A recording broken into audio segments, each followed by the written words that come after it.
Oke, selamat pagi rekan-rekan mahasiswa. Kembali dengan saya. Terima kasih. Minggu lalu kita sudah melakukan AFL 1, di mana AFL 1 ada penugasan-penugasan bagi mahasiswa, ya, di mana penugasan itu sudah dilakukan dan saat ini sedang saya periksa, ya. Nah, kalau kita lihat berdasarkan rubrik yang ada, ini jelas apa saja rubrik-rubriknya yang akan diberikan, ya, misalnya penilaiannya dan yang lainnya, ya. Nanti ada di sini dikatakan misalnya mayor revision atau hanya ekspektasinya saja yang berbeda atau bagaimanapun nanti nilainya, ya, termasuk kayak kelengkapan identifikasi maksimalnya 25 dan kalau andai kata minimal 10, ya. Nanti jadi kalau kalian mau total maksimal dia bisa nilai 100, kalau minimal dia nilainya adalah 35, ya. Ya, semoga tidak ada yang dapat 35. Ya.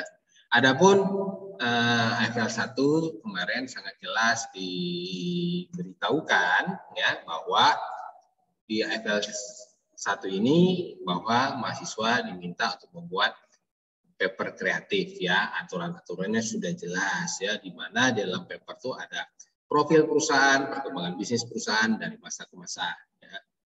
Kemudian ada juga gambaran digitalisasi, identifikasi SWOT, kemudian gambaran peluang perusahaan dengan perkembangan digitalisasi, ya. Kemudian nanti akhirnya kesimpulan dan terakhir daftar pustaka, ya. Nah, di mana pada kesempatan ini saya akan mereview apa kegiatan yang kemarin dan sekaligus apa yang akan kita lakukan dalam minggu ini, ya. Selain itu, di dalam ketika membuat, mahasiswa diminta untuk melakukan peer assessment, di mana peer assessment ini ada 6, di mana sesama mahasiswa saling menilai, ya. Di mana ketentuannya sudah saya kasih tahu di e-learn, ya. Semoga yang sudah menilai saya ucapkan terima kasih, dan bagi yang belum berarti otomatis peer assessment-nya adalah 0, ya.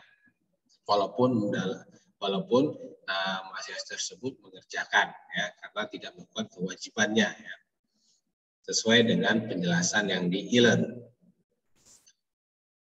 Nah, ini ada beberapa saya lakukan evaluasi, ya, di mana minggu lalu. Yang pertama, kalau bicara tentang yang satu, peer assessment. Nah, peer assessment ini bahwa ada mahasiswa yang tidak melakukan peer assessment, ya. Kemudian ada juga pengumpulan tugas AFL-nya telat, ya. Nah, ketika telat maka tetap saya nilai, tetapi telat juga ada batas waktunya, ya. Nah, kalau batas waktu telatnya sudah melebihi maka AFL-nya otomatis 0, ya.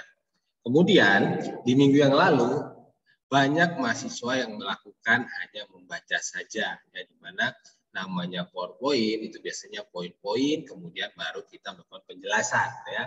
Jadi kelihatan hanya membaca apa yang ada di teks, ya. Sementara seharusnya yang di teks itu hanya poin-poin, kalaupun panjang dia bisa menggambarkan. Oke. Yang keempat, dalam kontennya ada profil perusahaan. Ya, memang diharapkan profil perusahaan itu didapat dengan baik, ya. Tetapi kenyataannya beberapa kelompok tidak menjelaskan secara baik, ya, secara baik perusahaan yang dimaksud, ya. Tetapi dia lebih menjelaskan ke perusahaan induk, ya. Saya tidak menyebutkan dalam evaluasi di online ini, saya tidak menyebutkan kelompok mana atau yang bagian mana, ya.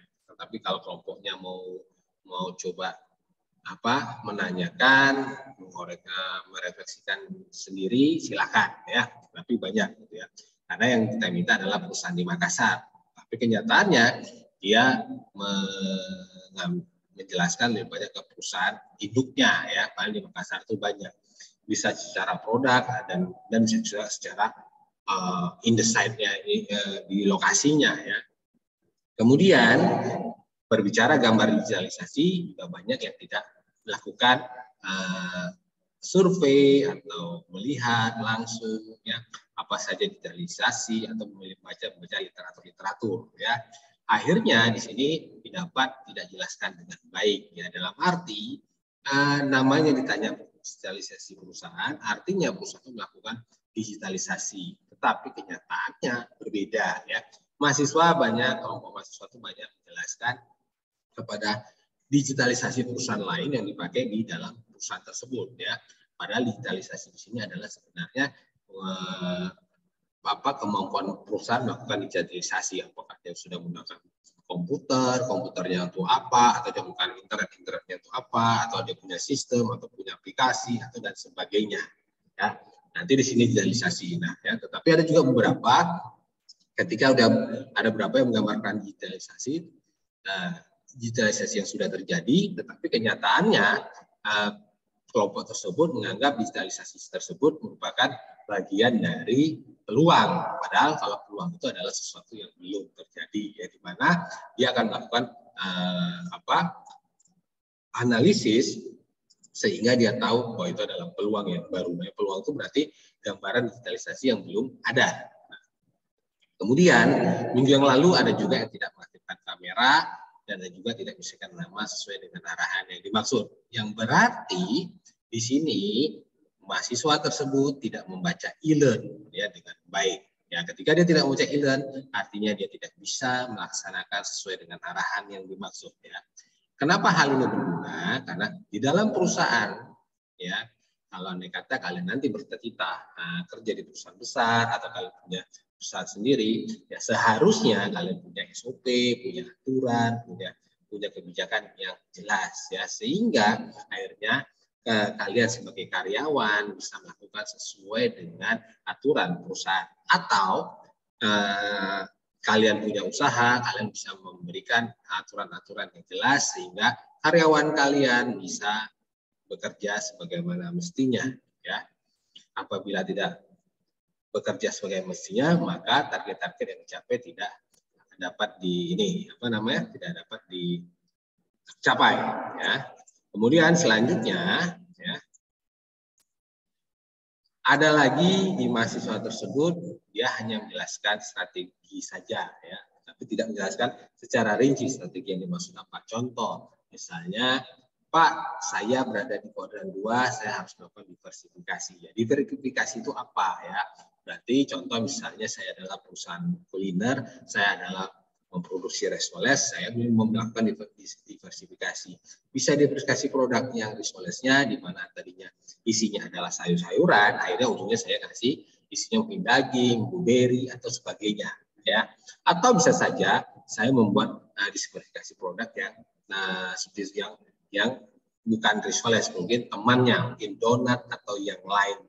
Ya, dalam arti dia sebagai pilihan. Nah, jadi ada berapa? Jadi strategi, karena analisis SWOT itu bukan hanya menentukan menjelaskan posisinya, ya, tetapi kita harus tahu strategi apa yang harus dilakukan. Nah, kemudian ke-8 ada berapa kesimpulan. Kita adalah materinya adalah basic digital business, di mana kita di basic digital business ini kita berbicara tentang SWOT. Ya, akhirnya artinya kita kesimpulannya adalah mengarah kepada SWOT, ya, SWOT dan yang lainnya, ya. Ya, sementara di mana yang kayak profil itu hanya sebagai pendukung, tetapi pada kesimpulan banyak juga tidak menyimpulkan tentang SWOT-nya. Oke, nah akhirnya ketika strategi, ya, kemudian peluang-peluangnya juga tidak dijelaskan dengan baik. Nah, kemudian ada beberapa PowerPoint itu tidak mendukung dengan visual dan lebih banyak tulisan, sehingga ketika orang membaca sebenarnya orang akan jadi bosan. Ya, itu review yang minggu yang lalu. Ya. Oke, saya akan bahas. Ya, nah sebenarnya bicara analisa SWOT. Ya. Nah, bicara analisa SWOT, ini sebenarnya kita berbicara tentang strength, weakness, opportunity, ya, threat. Ya, di mana nanti di sini kita akan menentukan elemen-elemennya. Ya. Nanti kenapa perlu elemen-elemen tersebut? Nah, analisa SWOT itu adalah bagian dari membuat dari alat tools untuk kita membuat strategi. Ya, di mana sebenarnya kalau kita bicara strategis itu kita bicara evaluasi kinerja usaha saat ini, kemudian evaluasi misi, kemudian analisis budaya, manajemen, di mana analisis budaya ini merupakan dari analisis lingkungan internal eksternal. Nanti dengan eksternal ini nanti toolsnya itu adalah analisis faktor strategis, yaitu SWOT, di mana di dalam SWOT ini ada faktor internal sama eksternal sama internal. Nah, nanti dari sini inilah maka kita hasilnya mengeluarkan evaluasi, review misi, tujuan dan kebijakan. Nah, kenapa demikian? Karena dengan analisis SWOT ini dan berdasarkan teori yang ada, ini adalah alat yang bagus untuk melakukan strategi ya. Nah, ya walaupun ada beberapa kondisi bahwa analisis SWOT ini lebih sifat subjektif. Oke. Ya, saya lanjut lagi ya. Nah, di mana kemarin itu ya kita menghitung nilai SWOT ya.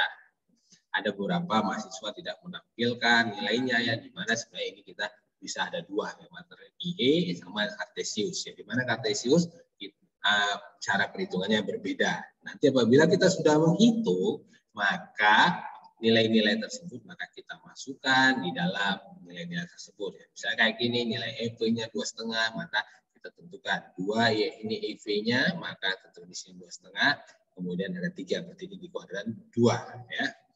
Kalau di sini dia berada di kuadran X-nya 2,24, di mana dari ujung titik pertemuan ini ke kanan adalah positif, ke kiri negatif, ke bawah negatif, sama kalau ke atas positif. Nah, tentuin. Nah, dari kuadran-kuadran ini hanya nentuin apakah dia agresif atau tidak. Kalau agresif, apa yang harus dilakukan oleh perusahaan? Ya, bukan soal, kita hanya tahu cuman perusahaan harus agresif. Ya, agresifnya seperti apa? Ya, masing-masing perusahaan mempunyai strategi agresif yang berbeda-beda. Ya, di mana kalau strategi agresif berarti otomatis sudah pasti biaya yang dikeluarkan juga cukup besar. Nah, biasanya itu harusnya sebanding dengan manfaat atau tujuan yang akan dia capai. Ya, itulah kalau kita sudah mengetahui posisi perusahaan pada diagram-diagram tersebut. Nah, inilah dasar pijakan SWOT ya, di mana kita mengambil dari internal sama kekuatan kelemahan internal, kekuatan internal ya, di mana kekuatan internal ini nanti lebih sebenarnya ini kelemahan, sangat peluang, sama bawahnya bagian ancaman. Nanti dari sinilah kuadrannya. Ya. Nah, kalau kita bicara nanti di sini adalah materi analisis SWOT. Nah, analisis SWOT ini adalah kita sebenarnya tidak boleh terlalu sedikit ya, di mana kemarin tuh mahasiswa banyak melakukan hanya cuma syarat saja, padahal harusnya dia bisa menemukan banyak faktor kekuatan, faktor-faktor elemen daripada SWOT. Ya, seharusnya dia bisa melakukan 5-10 faktor. Ya. Nah, oleh karena itu, maka kita harus mencari minimal 10 ya. Jadi 10 elemen-elemen, 10 kekuatan, 10 kelemahan, 10 peluang, 10 ancaman dari tiap-tiap perusahaan. Silakan mahasiswa mencari faktor-faktor tersebut ya, masing-masing elemen minimal 10 ya. Faktor misalnya 10 kekuatan, 10 kelemahan, 10 peluang, 10 ancaman ya. Untuk perusahaannya, ya, silakan mahasiswa mengerjakan sendiri-sendiri, di mana nanti akan dikumpulkan pada saat di awal perkuliahan, di mana bagiannya di e-learn pada saat pengumpulan akan diberikan. Ya. Tugas ini dianggap sebagai nilai kuis. Jadi kuisnya adalah kalian mencari 10 faktor dari tiap-tiap elemen dari pembentuk SWOT ya. 10 kekuatan, 10 kelemahan, 10 peluang, 10 ancaman. Nah, sifat kuis ini adalah personal dalam arti tiap-tiap individu dan bukan kerja kelompok ya. Apabila ada yang sama, artinya kalian bekerja sama ya. Kalian boleh mencari referensi, tetapi kalian harus menyesuaikan dengan kondisi ya perusahaan kalian, di mana perusahaan kalian adalah di Makassar ya. Dan kalian bukan meng-copy paste apa yang ada, tetapi kalian coba menggunakan teknik-teknik supaya tidak terjadi plagiarisme. Ya, demikian untuk soal kuis yang akan kita kerjakan hari ini. Ya, selamat mengerjakan. Apabila kalian membuka video ini, otomatis kalian tahu soal kuis dan kalian bisa mengerjakannya. Ya. Oke, saya lanjut lagi. Selamat mengerjakan. Nanti hari ini dikumpulkan ya pada saat pertemuan perkuliahan. Saya lanjutkan lagi. Nah, di hari ini kita akan bicara tentang new market space. Di mana new market space ini kita adalah membentuk market. Ya, new space itu berarti awan ya, berarti di mana di new market space kita mempunyai new value. Ya, di value inilah nanti kita ngambil dari beberapa perspektif. Perspektifnya bisa barang yang substitusi, kemudian strategic group yang bisa di dalam industrinya, atau bisa dari kekuatan dari buyers, atau produk yang melengkapi, atau fungsional, atau emosional, atau berdasarkan waktu. Inilah pertemuan-pertemuan inilah nanti akan kita bahas di hari ini, di mana kita mungkin ada beberapa banyak yang melakukan group discussion. Ya. Oke, saya lanjut lagi. Nah, nanti silakan kalian sebelum perkuliahan, silakan kalian pelajari Toyota, Mercedes, BMW, Jaguar, Cadillac, Nikon, atau Xiaomi atau Samsung atau Mito Nexia, sehingga kalian bisa lebih jelas apa yang dimaksud dalam materi ini. Ya, inilah materi-materi inilah yang akan disampaikan. Terima kasih kepada rekan-rekan yang telah mendengarkan video ini. Selamat mengerjakan kuis, selamat mengerjakan dan mengevaluasi diri, selalu melakukan peningkatan diri, dan selalu semangat, karena apapun yang terjadi saat ini akan merupakan proses untuk kalian menuju apa yang kalian inginkan. Ya, apabila kalian sesuai dengan target dan rencana kalian, ya otomatis harapan yang kalian capai akan tercapai. Ya. Terima kasih semuanya, selamat melakukan eksplorasi sementara dan terus mengerjakan kuis. Terima kasih, selamat pagi, tetap semangat.